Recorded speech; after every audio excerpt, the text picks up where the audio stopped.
professor Fábio Maris Gonçalves, graduação pela Faculdade de Arquitetura e Urbanismo pela Universidade de São Paulo, 1986, e doutorado pela mesma universidade, em 1999. Leciona na FAUSP desde 1989, sendo professor em regime de dedicação exclusiva integral desde 2009. Presidiu a comissão de graduação 2009 a 2014, lecionou em várias universidades, entre elas São Judas Tadeu, Centro Universitário de Faculdades Alcântara Machado, Universidade de Brás Cubas, Ibirapuera, entre outras. E coordenou o curso de arquitetura da Universidade Anhembi, São Paulo, Morumbi. Sócio da Projeto Paulista de Arquitetura entre 1989 e 2003, tem experiência na área de arquitetura e urbanismo, especialmente em planejamento e projetos de edificação, atuando principalmente nos seguintes temas: projeto de arquitetura, desenho urbano, urbanismo, paisagem urbana e paisagismo. Entre julho de 2014 e janeiro de 2017, foi diretor do Departamento de Urbanismo, DEURB, da Secretaria Municipal de Desenvolvimento Urbano, da Prefeitura de São Paulo. Nesse período, contribuiu para a elaboração da Lei 16.402, que instituiu o zoneamento urbano do município de São Paulo, aliás, temas de hoje, né, um dos temas da nossa mesa de hoje, e coordenou o decreto 57.537, que materializou a revisão dos planos regionais das subprefeituras, um tema muito incomum nos planos diretores municipais, trabalhar o enfoque regional do planejamento urbano ambiental. Entre janeiro e dezembro de 2006, foi presidente da Comissão de Proteção da Paisagem Urbana de São Paulo. Sobre o tema, acho que é muito importante, só rápidas palavras, por recomendação da organização. O tema traz a questão do uso do solo, obviamente relacionado à representação normativa. O zoneamento urbano é um dos instrumentos que tem como princípio o marco normativo regulador do uso do solo. Mas traz três direcionadores do tema. O primeiro tema é a questão da informalidade, né? O segundo aspecto da questão do uso do solo. O segundo aspecto da questão do uso do solo é a questão da negligência. E aí coloca também, não só na negligência dos entes, dos agentes que estão no espaço, todos os agentes que produzem o espaço urbano, especialmente o poder público municipal, na questão da negligência, no tratamento das questões da organização da cidade, da produção, do uso do solo, e especialmente o marco normativo, zoneamento, plano diretor e zoneamento urbano como regime urbanístico específico. E um outro tema, o terceiro tema associado à questão do uso do solo é a questão do risco. Obviamente, não só os riscos socioespaciais, né, da segregação socioespacial, mas também os riscos, especialmente os riscos ambientais. Então, associado ao tema do uso do solo, nós temos três aspectos muito importantes que foram direcionados aos debatedores para trabalhar essa questão, né? Bem, bom dia a todos, desculpa o atraso. O tema que é o mote da nossa discussão hoje, os desafios de uso e ocupação do território, a informalidade, a negligência e o risco, é bastante abrangente. Então, obviamente, a minha fala vai escolher um aspecto para contribuir nesse debate, num ponto que especialmente me interessa em função das experiências recentes que tive de poder participar da gestão na Prefeitura de São Paulo. Os espaços livres urbanos são o grande desafio da cidade brasileira hoje, tá? Quando a gente fala de legislação de uso e ocupação do solo, eu quase às vezes provoco de falar que me interessa o espaço sem ocupação do solo. Eu quero discutir o espaço desocupado, né? No espaço desocupado que nós temos que discutir a cidade e a sociedade que a gente quer. O que nós, que trabalhamos com a paisagem e com o paisagismo, temos visto é que a cidade tem sido construída para os iguais. A cidade tem sido feita em condomínios. Eu projeto o espaço para pessoas iguais. Cada um desses grandes empreendimentos que temos em São Paulo são projetos de arquitetos, produtos imobiliários importantes, que têm ganho um espaço importante no conjunto das obras e dos espaços vendidos na cidade de São Paulo.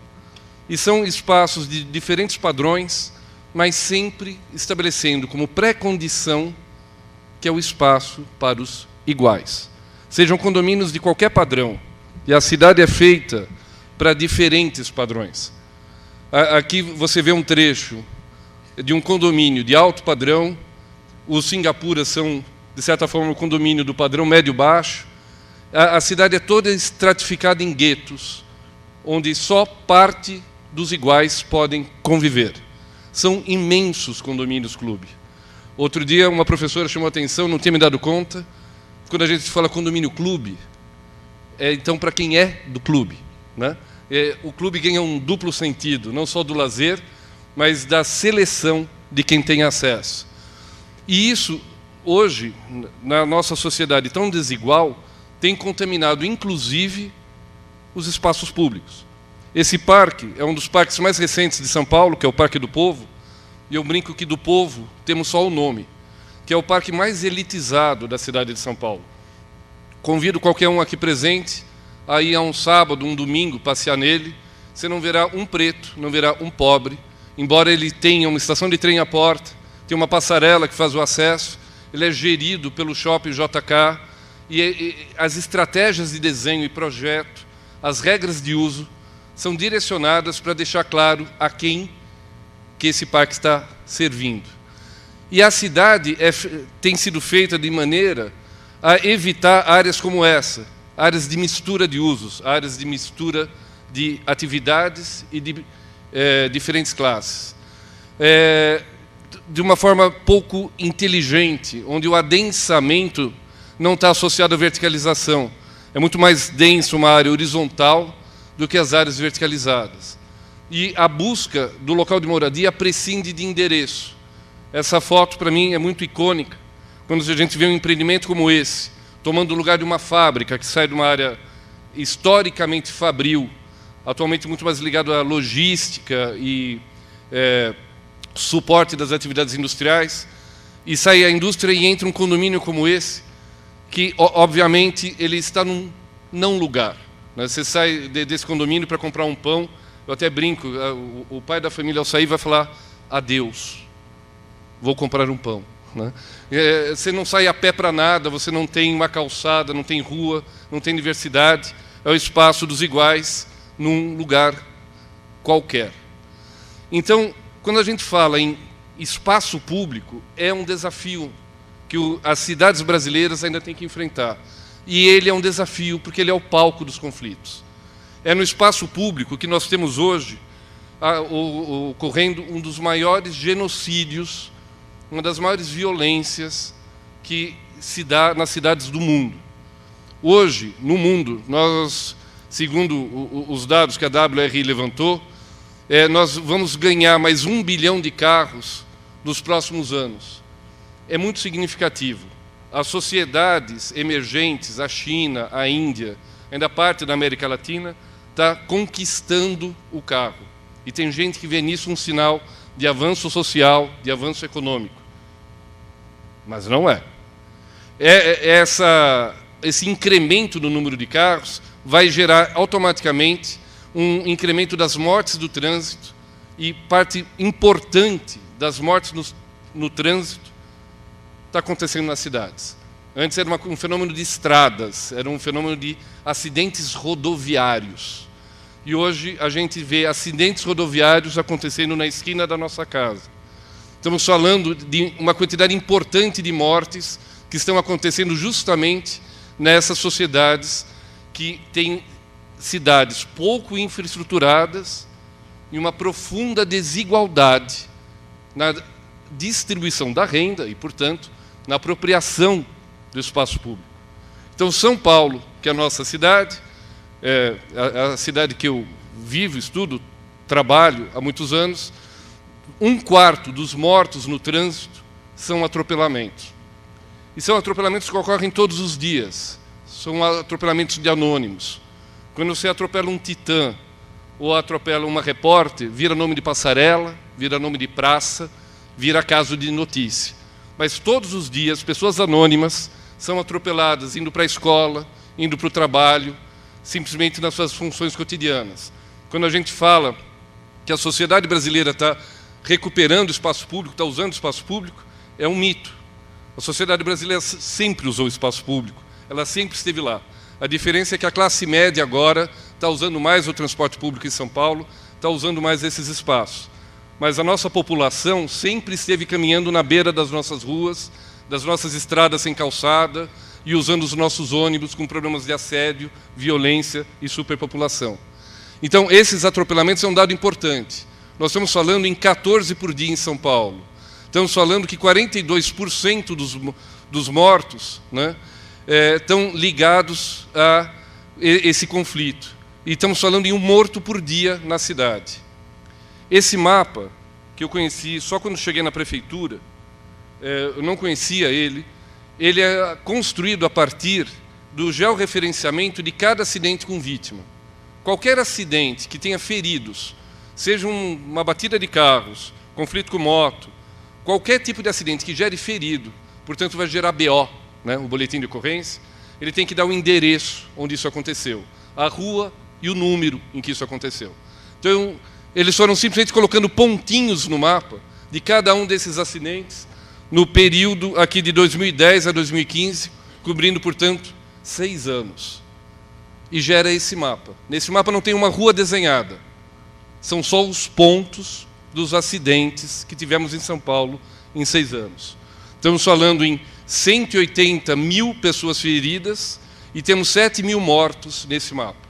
Se você aproximar, nós estamos falando de 29 mil acidentes com feridos por ano, em média. Estamos falando em 1.116 mortos por ano. Esse número é muito grande, é muito absurdo. Quando você chega perto do mapa, você entende o que eu estou falando. Não tem uma rua desenhada. Ela é desenhada com dor, com ferimento, com viuvez, com orfandade, tá?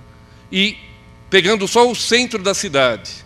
Nesse período tivemos 2.400 acidentes por ano, com feridos, né? 2.400 feridos por ano, 67 mortos mapeados. E eles não estão nas vias principais, eles estão na rua da esquina da casa da gente. Aqui pegando a região, aqui é Marginal Pinheiros, aqui está a cidade universitária. Acho que grande parte de vocês conhece esse contexto que eu estou mostrando.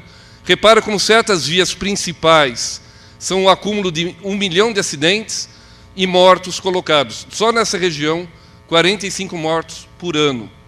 É muita gente para a gente aceitar que essas mortes sejam um número razoável, que esses acidentes sejam aceitáveis. É como se nós derrubássemos no Brasil um avião por dia.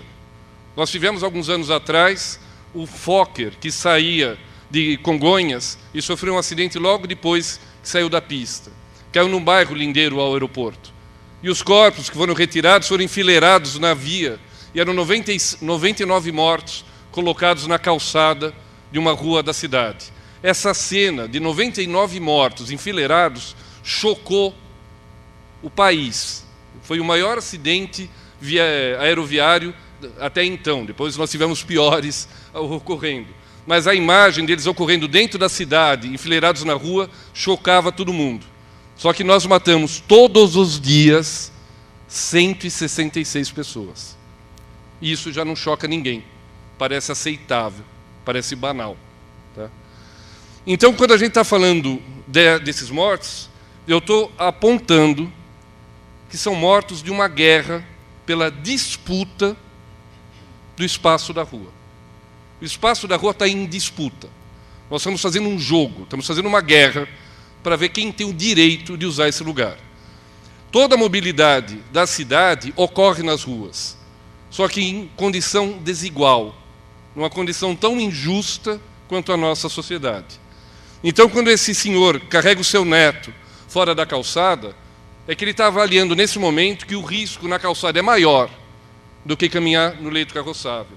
As nossas calçadas são uma corrida de obstáculos, onde provoca uma quantidade incontável de acidentes cotidianos, de pessoas que caem e vão ter fraturas e problemas, porque não tem calçada para andar na cidade brasileira.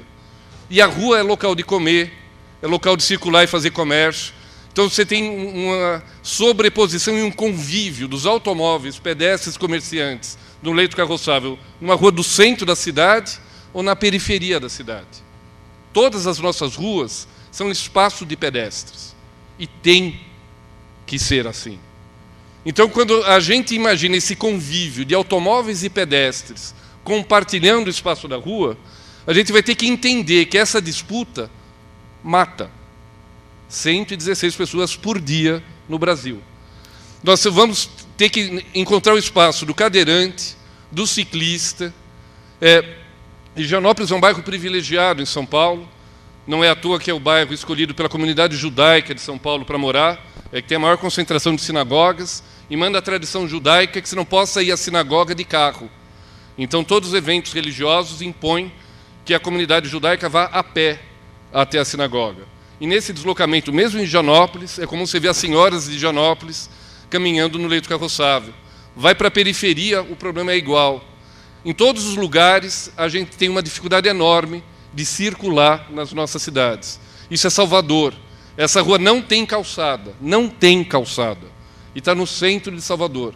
Quem alargou essa pista, entendendo que esse espaço não cabe o pedestre, está decretando que não pode ter pedestre. Essa rua à noite é uma rua de movimento. E alguém achou, algum engenheiro de tráfego avaliou que não podia abrir 1 metro de calçada nesse lugar. E a rua é lugar de brincadeira. Essa foto eu tirei, os moleques até pararam, falaram, não, mas está fotografando o quê? Eu falei, estou querendo mostrar para as pessoas que ainda tem criança que brinca na rua. Né? Tem às vezes acadêmicos ou pessoal que mora em condomínio que acha que rua é mobilidade, estamos falando de circulação. Não, estou falando de espaço público. Né? Essa criança está brincando aí porque é onde ela pode. Ela não tem praça, ela não tem parque, ela não tem quintal. É a rua que é o local dela crescer. Então, essas crianças que entendem que a rua é local de brincadeira, ou de feira, ou de comércio, ou de atividades, ou de trabalho. Quantas pessoas trabalham nas ruas de São Paulo, como comerciantes, como fazendo reparos, comércio, é local de eventos.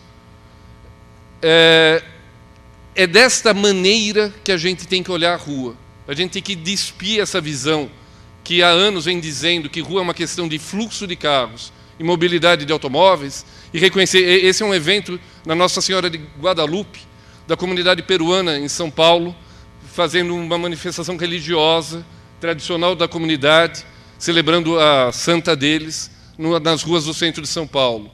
Aqui, protestos na Avenida Paulista, MST, Parada Gay. É o espaço disputado hoje pelas nossas concessionárias de telefonia, de TV a cabo, empesteando os nossos postos com uma quantidade tão absurda de fios que eu duvido que a maior parte deles estejam funcionando ou que alguém saiba exatamente quem que está botando esses fios. É o espaço da arborização. Se a gente quiser resolver a questão da qualidade do ar, sombreamento e arborização das cidades, é na rua que a gente vai poder trabalhar, não é nos quintais ou nas poucas praças e parques que temos. E quando a gente fala de arborização, é disputa de espaço, é problema, eu acho divertido, quando eu ainda vou mostrar que, historicamente, a arborização começou no leito carroçável. Essa ideia de árvore tem que ficar na calçada é uma ideia muito recente, e aparentemente se apagou toda a memória de que a arborização começou dentro do leito carroçável, e de repente você está em Itaquera, na periferia de São Paulo, e um morador lá plantou as árvores no leito carroçável e ficou sensacional. Eu adorei essas árvores ocupando o espaço daquela faixa que é o estacionamento. Uma iniciativa absolutamente espontânea dos moradores da região. Então, quando a gente está falando que temos um conflito na rua, é muito comum nós ouvirmos com frequência um discurso recorrente e equivocado de apontar e falar, não, isso é problema de educação. Nosso pedestre é mal educado, o nosso motorista é mal educado. A gente tem que fazer campanhas. Educação não ocorre na sala de aula. Quando a gente fala de educação, a gente está falando, novamente, da rua. A rua é o espaço pedagógico. É na cidade que a gente aprende a usar a cidade. Então, a ideia que a prefeitura, na gestão Haddad, fez, foi falar, olha, qual é a cidade que a gente quer? Como é que a gente força mudança dos padrões construtivos da cidade? Então, o plano diretor, do qual eu não participei, por isso eu fico ainda mais confortável de dizer das virtudes e qualidades que eu vejo nele, elegeu, falou, olha, eu tenho sistema de transporte. Onde eu tenho transporte, eu tenho que ter mais gente morando. E a mobilidade e o transporte público começa a pé na porta da minha casa. Então eu não tenho que ficar discutindo em recuo, eu tenho que ficar discutindo calçada. Como eu ganho calçadas melhores? Elas têm que ser mais largas. Se eu quero entender que corredor de ônibus não é para gerar o que historicamente... Porque corredor de ônibus era feito no sacrifício do pedestre. Mas eu tenho que pensar que corredor de ônibus começa com o pedestre. Então eu tenho que pedir calçadas melhores, tenho que pedir fachadas ativas, eu tenho que pedir que o carro não suba tantas vezes na calçada, eu tenho que mudar o jeito que o mercado constrói a cidade. Eu tenho que oferecer, tenho que vender uma cidade diferente. Então, o zoneamento e o plano diretor disseram isso, e quando a equipe do Departamento de Urbanismo foi discutir os planos regionais, nós fizemos oficina nas 32 subprefeituras, conversando com os conselhos participativos e as lideranças das comunidades, falando, olha, as políticas públicas no território, de todas as secretarias, Secretaria de Habitação, Saúde, Transporte, Obras, Social, todas as secretarias, o espaço público é a pauta. Não é só ter o posto de saúde, mas como eu chego no posto de saúde. Não é só ter a escola, mas como eu chego na escola. Não é pensar drenagem, parque linear e ciclovia junto, porque eu tenho que pensar sempre no espaço público. Falar de qualificação do espaço público, falar de políticas do território. Então, definir parâmetros e diretrizes dos investimentos públicos. Investimento público é feito em área pública. Eu tenho que disciplinar o investimento privado no lote. Para isso eu tenho o zoneamento. Mas para discutir o investimento público, eu tenho que juntar as secretarias e discutir como qualificar os espaços públicos. Então, levava o debate, que é pela qualificação do espaço público que eu mudo o valor da terra, que eu mudo a atividade comercial da área. O que torna uma rua comercial é as suas qualidades. O que torna um apartamento caro é o endereço. Tá? É o endereço que vale. Outro dia, a gente estava discutindo, e quando a gente fala de bairros de elite em São Paulo, eu não sei o quanto o mercado imobiliário de São Carlos ou de outras cidades aqui do interior trabalham com, tem ideia do padrão de segregação paulistano. Então, o Itaim, que foi supervalorizado nos últimos anos com os investimentos, hoje tem apartamentos de alto padrão. E é um padrão que o professor universitário também não está familiarizado, né? Então, assim, apartamentos, bons apartamentos, 300 metros quadrados, estou falando de bom apartamento num bairro bom. Então, o aluguel do apartamento, 40, 60 mil reais por mês, né? Então, deixa claro para quem é aquele apartamento e quanto é caro morar na cidade que tem infraestrutura, que tem o parque do lado, que tem o Parque do Povo aos seus pés. Então, resta para quem não pode pagar aluguéis tão caros, a cidade que não tem infraestrutura, não tem calçada e não tem o parque à porta. Então, alterar a qualidade da rua, a qualidade da mobilidade, a qualidade do transporte, eu estou mexendo com o valor da terra. É investimento público, é área pública. Mas eu mudo o padrão econômico, a atividade econômica e o valor da terra. Quando eu estou falando em aspectos ambientais, eu não posso falar em arborização da cidade sem falar em arborização viária. E precisamos arborizar as nossas ruas. Tem sempre gente falando, não, mas não cabe. Eu não aguento mais ouvir falar que não cabe, não tem espaço, né? A árvore não tem lugar. Vamos rever a nossa hierarquia, os nossos valores. Temos que plantar árvores nas nossas ruas. Temos que ganhar espaço para isso. Eu faço parte do Quapá, que é o quadro do paisagismo, que é um grupo de pesquisa que articula 40 cidades no Brasil, 40 grupos de pesquisa, estudando as cidades brasileiras. E o que a gente viu na cidade brasileira é que não temos mais quintal. Quintal é coisa de bairro novo, bairro recém-implantado. Com o tempo e as necessidades, as pessoas vão edificando e o lote é todo edificado. Então, permeabilidade do solo e arborização vai depender de rua. A gente não tem praça, a gente não tem parque, a gente tem rua. Então, vamos ter que disputar esse espaço e colocar a agenda ambiental, seja a arborização ou a drenagem, na agenda da rua. Eu tenho que ter área permeável, tenho que escoar água, eu tenho que arborizar. E é novamente a rua que está em disputa. E a vida social continua na rua. Quem disser, tem gente bobinha que fala, não, agora já passou a moda, mas quando eu estava naquela onda dos caçar Pokémon pela cidade, vi gente falando, não, agora o pessoal está saindo da frente do videogame. Eu falei, sai você, coió. Né? Vai para a nossa rua, você vai ver que ela sempre esteve cheia de crianças, de pessoas. A vida social sempre esteve na rua e continua sendo muito utilizada. Então, não existe vida social sem rua. Existe bairro com ruas tão ruins que não tem vida social. Mas temos que ter pena desses bairros e defender os bairros que ainda têm gente colocando banco na calçada ou criança brincando na rua. Então, é investimento em qualidade de piso, tem que ter mobiliário. A cidade brasileira parece tabu. Eu não posso ter banco na rua, não posso ter banco na praça, não tem espaço. Se eu tiver, vai ter mendigo, vai ter vagabundo, maconheiro, vai dormir, não posso ter banco. Aí a mulher grávida não tem onde sentar, o velho não tem onde sentar, ele não tem como caminhar numa cidade que ele não possa parar para descansar. Então a gente tem que ter o direito de ter mobília na cidade. A gente tem que ter direito de desenhar ruas de formas diferentes. Essa rua foi uma recente intervenção em Salvador, colocando tudo no nível, como era uma região portuária, usaram outras referências de desenho, ficou sensacional. A Paulista, quando é aberta de fim de semana, fica lotado de gente. Quem fala ciclovia pouco usada, olha, está lá, ela está sendo usada. Está sendo usada pela pessoa que vai de bicicleta. Em São Paulo nós implantamos algumas faixas verdes, que era um espaço assumidamente para pedestre, roubando o leito carroçável para o pessoal caminhar. Tem uma demanda altíssima. A calçada não comporta o volume de pessoas que passam. É muito comum a pessoa caminhar na ciclovia.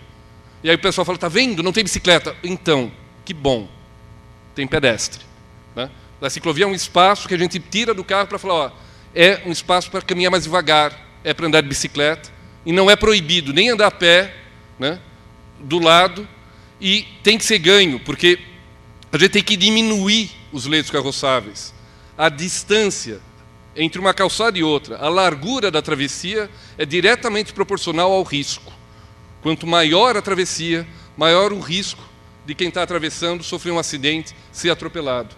Então, tem uma série de experiências de urbanismo tático que têm sido usadas no mundo inteiro como estratégias de mostrar ao comerciante de que eu posso ganhar espaços do leito carroçável para estreitar a travessia e mostrar para o comerciante que o mundo não acaba, que o comércio dele não vai à falência, que o uso continua bacana. Isso tem que ser experienciado. A cidade é feita de vivência. Não adianta eu conversar, falar e dar números. A gente tem que testar, e aí medir, contar números e mostrar da experiência. Então, essas experiências que no mundo inteiro têm sido feitas, têm encontrado uma enorme resistência em São Paulo. Essa específica, que foi em Santana, foram meses de negociação com a Companhia de Engenharia de Tráfego, meses de reunião, depois de muita dificuldade, toparam fazer uma experiência, e a autorização foi que ela durasse 6 horas. O certo era durar pelo menos uma semana, para poder avaliar, nos diferentes dias da semana, as dificuldades daquele desenho. E a Companhia de Engenharia de Tráfego falou, não, eu só posso uma tarde, então vocês pintem de manhã, fim de tarde tem que apagar, porque isso não vai dar certo. Há uma resistência profunda a todas as experiências de redesenhar a rua. E a gente tem que falar de calçada, tem que falar de disputar esse espaço para pedestre, tem que falar de parklet, é uma experiência de guerrilha mesmo, de provocação, alargamento nos cruzamentos, outras mobilidades, tem que ver a rua de outra maneira, tem que ver outras possibilidades, tem que bolar maneiras de atravessar mais naturais. A gente coloca o pedestre como um idiota, né? Bola-se travessias tão absurdas que quando o cara não faz, fala, ele não tem educação, né? Educação se chama subserviência.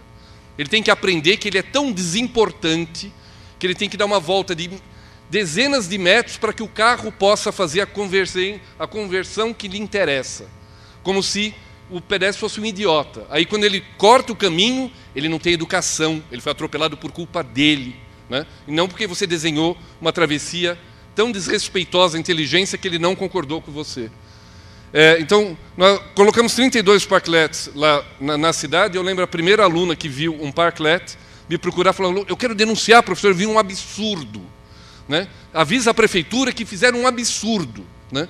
O choque dela foi tão grande que me mostrou a importância pedagógica de mostrar que pode, que o mundo não acaba se eu tirar 2 vagas de carro para colocar pedestre no lugar. Esses parklets viraram uma festa.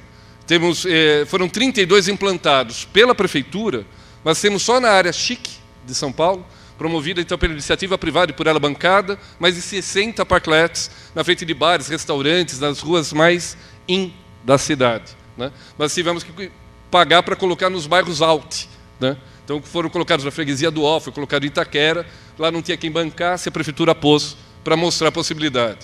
Disputar espaço da rua para transporte público. É incrível ainda a resistência que existe sobre corredor de ônibus. Essa disputa é polêmica. Tivemos uma cobertura de imprensa que foi sensacional, numa inauguração de uma faixa de ônibus, que então o ônibus fluía muito melhor. O repórter perguntou para uma mulher que estava dentro do ônibus, andando numa velocidade inédita, porque ela finalmente ia chegar melhor e mais rapidamente, com mais confiabilidade no transporte público. Aí falava, não melhorou o corredor, a sua vida? Melhorou, mas olha, piorou para os carros. Ela nunca andou de carro, mas alguém convenceu ela de que aquele corredor era ruim para os carros. O espaço das ciclovias foi tão disputado que vários moradores botaram móveis em cima da ciclovia e queimaram os móveis para impedir que os ciclistas passassem. Teve ciclista agredido, teve pessoal com espingardeira de chumbo jogando pedra no ciclista para ele não passar ali, porque aquilo é um absurdo, né? Quando eu falo para vocês em disputa, acreditem, é uma guerra, né? Eu vi muito cadeirante usar a ciclovia. É fundamental. Nós, com 116 mortos por dia no Brasil, quantos aleijados nós estamos fabricando? Qual a nossa juventude de motoqueiros que está cada vez mais precisando de muleta e cadeira de roda? Nas nossas calçadas? Vai ter que ser na ciclovia também que eles vão entrar. Que bom que temos isso para isso. E, fundamental, reduzir a velocidade dos carros. Isso diminui letalidade, isso dá segurança para o convívio. A gente desenha as nossas ruas de forma contraditória. A gente autoriza uma velocidade e põe uma calçada, que são 2 mentiras. A calçada não acomoda o pedestre e eu deixo o carro andar numa velocidade de estrada numa área que é residencial. E tem pedestre no leito carroçável. Então não é à toa que a gente mata tanta gente. Então, essas experiências várias, de botar músico na rua, de abrir a rua para festas e carnaval, para food trucks, são todas estratégias de estimular o uso da rua para tentar mudar uma cultura equivocada de que a rua é do carro, né? E nessa reconquista, a gente tem que resgatar a história da rua. Porque esse carro, esse cidadão estranho que achou que é o dono da rua, ele é um fenômeno urbano recente. As cidades existem há mais de 5.000 anos. Agora, carro só chegou nelas nos últimos 100. Se pegar essa foto de Nova York, do início do século XX, antes do primeiro carro entrar em Nova York, já era uma cidade rica, entupida de italianos com 1 milhão de filhos. E essa cidade foi muito fotografada. E se você pega essas fotos, além de ficar chocado com os varais cheios de fraldas, imaginar como aquela mãe sobreviveu àquilo, né? 15, 20 filhos. Era uma população rural, recém-urbanizada, chegando numa cidade de ruas largas, muito diferente da Nápoles ou da Itália, de onde saíram. Mas essa população entendia que a rua era isso, é local de criança, é local de comércio. Isso, todas as atividades que estão acontecendo aí são legítimas, são da história da cidade. A rua é local de convívio, de comércio, de trabalho, de criança. É assim que ela tem que ser vista, é assim que ela tem que ser usada. E ela foi usada dessa forma festiva por décadas, sem tanto conflito. Os conflitos só vão aparecer quando o carro chegar. Enquanto eu tenho a rua tomada de tílbures, cavalos, carroças, e cachorros e crianças, eu não tinha tantas mortes, não tinha tanto atropelamento, não tinha tanto conflito. O conflito, eu fico invejado, né, quando eu vejo uma calçada dessa largura para uma rua com leito carroçável desse tamanho, onde passa a carroça e o bonde. Essa é a rua sem carros, né? Começa a mudar quando os carros chegam e vai passar a ser letal quando os carros aceleram. Toda a história das ruas sempre foi que a arborização está na rua. Essa foto é a Paulista, quando foi inaugurada. Quando ela foi inaugurada em 1910, a calçada era isso e o leito carroçável, permeável, até porque era para absorver xixi, cocô de cavalo, né? Aqui só circulava cavalos e bondes. A árvore ficava na rua da São João, ficava na rua da Rebouças. Calçada não é espaço de árvore. A árvore sempre esteve no leito carroçável. Poderia mostrar para vocês bairros e bairros de Portugal ou da Espanha, onde a arborização é feita no leito carroçável. Elas só saíram dali para o carro poder correr, para o carro poder andar rápido. Aí o pedestre e as árvores foram expulsos e se vira para caber na calçada. Por isso, quando fala não cabe pedestre, não cabe árvore, a gente tem que lembrar que aquele espaço não era do carro. E tem que ser visto com uma outra atitude, para que a gente possa, de fato, mediar essa disputa. Essa é uma discussão técnica. E é uma discussão, aqui é o Largo da Carioca, no Rio de Janeiro, e isso é uma cidade alemã hoje. Se você vai para qualquer cidade europeia que tem os edifícios construídos há 100, 150 anos, é uma cidade que foi feita sem carro. Cidades que têm mais de 100 anos de idade, e tem os prédios com a cidade, ela foi desenhada sem pensar no carro. Há 100 anos atrás não se pensava assim. E essa cidade, até hoje, embora os carros tenham chegado, é um espaço onde a calçada é espaço de convívio, é espaço de encontro de diferentes. Essa, para mim, é a cidade educadora. Essa é a pedagogia da rua. É essa cidade que vai ensinar essa criança a ser cidadã.